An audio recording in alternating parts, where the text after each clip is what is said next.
I want to start this video off with two things. One, this is obviously not an long game video. This is just simply me talking about why I like shorter games. And two, I'm going to be honest, this is completely unscripted because I've had writer's block for like a month.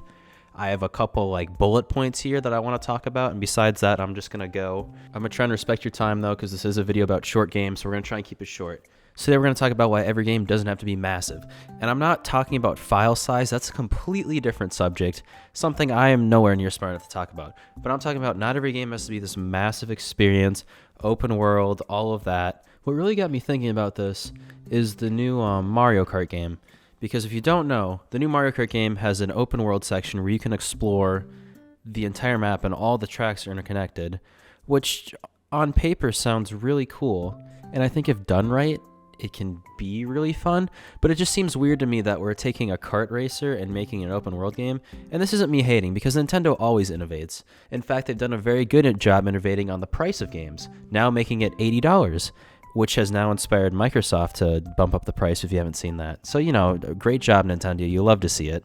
And I don't even necessarily think Mario Kart is the problem here. That's just the thing that got me thinking about this. Besides the price, that's bullshit. Why are we doing this? But more so, can you name me the last time one of these bigger studios has dropped a game that isn't at least 60 hours long? Which I'd like to reiterate, nothing wrong with that. But also, I think we're kind of losing this part of the market where there are smaller games, and that's where indie studios are coming in to fill in, which is good. And I want to show some love to these smaller games just because I think it's a pretty common experience, at least for me, where I want to sit down, play a game, and then I frequently use howlongtobeat.com. It's a website that shows you, how long it is to beat a game, or on average. And there's so many games. I'm like, wow, I really want to play this. But I just can't bring myself to start them because they're so long. And when I play a game, I want to sit down. If say a game's 25 hours long, I at least want to be able to sit down for 2.5 hours when I first start. But these days I'm finding it harder and harder to do that. So I'm starting these games less, and I'm just going back and repeating games I've already played, or multiplayer games. I'm going to use Red Dead 2 as an example because last time I talked about this game, the video did really good. I'm not going to lie to you. But also, I started Red Dead 2. I've played maybe 2 hours of it. I really liked it, but it's one of those situations where when I want to play Red Dead 2, I want to sit down. I want to be able to play it for a long time. And maybe this is a me thing. This is entirely possible that this is a me problem and I'm the only one experiencing this. But it makes it hard when I already have a game or two of that, or massive open world game that I want to explore. And then, here's another 3 dropping this year that all look cool, but I just already know I'm not going to have time to play them. I've also come to notice that a lot of my favorite games are inherently smaller, whether that's such as Lethal Company. While yes, it is a smaller game file size, also each round itself is pretty small. If you play the game, you land on a moon, pick up trash, all that, and if you really want to, you can jump in for a planet or two and then just be done. Which you can make the argument you could do the same in a game like Red Dead, but I think inherently Lethal Company lends itself to that more than a game like Red Dead does. Which both are valid ways of thinking, but for a more drop in and play for a little bit, I'm more likely to pick Lethal Company.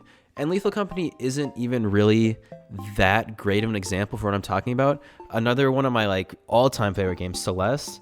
For those of you that don't know, Celeste is a 2D platformer. Highly recommend it. Anyways, so Celeste has its levels split up into, I think there's 10 main ones, doesn't really matter, but there's also checkpoints. So if you really want to, you can hop in, play a little bit of a level, reach a checkpoint, and then pop out. If you want super distinct levels, great examples of that are the Super Mario series, Mario Wonder, Mario 3D Land, stuff like that, where there's distinct couple minute levels. I also think roguelikes kind of inherently lend themselves to this idea I have of popping in, such as Balattro's weird because it is a roguelike, but it doesn't. I don't know. Balattro's weird, but I like Balatro because if I have 20 minutes, yeah, I can launch Balatro. I can play a round of Balatro, and I can probably even win within 20 minutes if I play my cards right. Or if not, I am in a situation where I can come back and know exactly what I'm doing.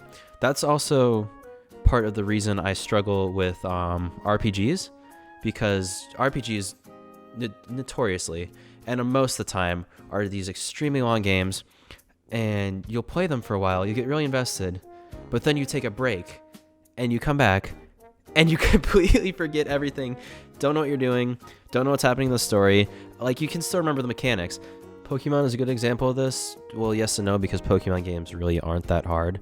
But I was playing Pokemon, made it like halfway through, set it down for a couple months, came back and completely forgot what was going on in the story, didn't know where I needed to go, and spent like 15-20 minutes just trying to figure out what I'm trying to do. But I can imagine a game like, I don't know, Xenoblade Chronicles. I've played X for like 2 hours. I liked it, but if I tried to jump back in right now, I'd have no idea what was going on. You know what I'm saying? Another game I want to shout out is a game called I Am Your Beast. It's a first-person shooter where it's like very fast-paced levels.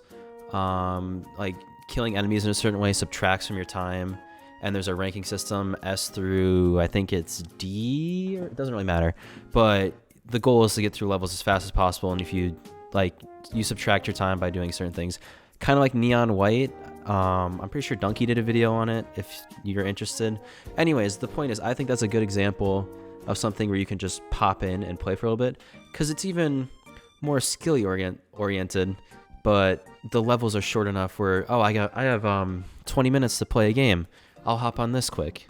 So to end this little rant, kind of the whole point, what I've been thinking about the past couple weeks is we're kind of stepping away from games where you can just play and hop in and play for a couple minutes. Like, I feel like a lot of the industry is moving towards, that's what our multiplayer games are. Like, I'm going to use Fortnite as an example again.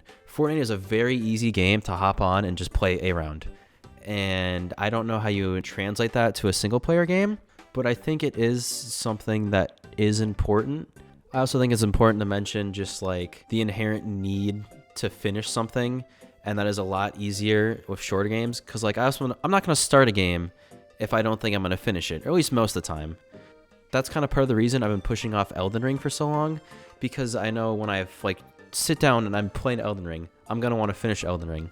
But I know it's just such a long game, and I know I don't have the time for that.